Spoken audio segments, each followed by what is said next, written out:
equality of status, of opportunity,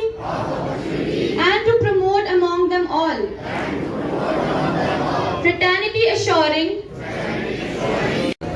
भैया साहब,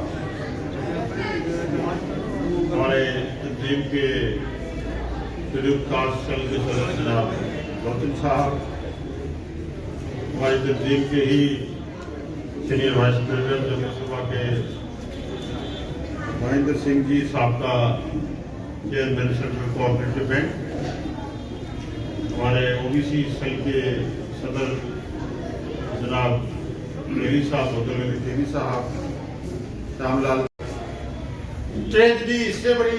बड़ा दुख और समाज की बदकिस्मती क्या होगी कि जिस समाज के नाम पे, जिस सोसाइटी के नाम पे उस आदमी को इतना बड़ा मकाम मिलता है, उसने कभी समाज की तरफ मुड़ के देखा नहीं।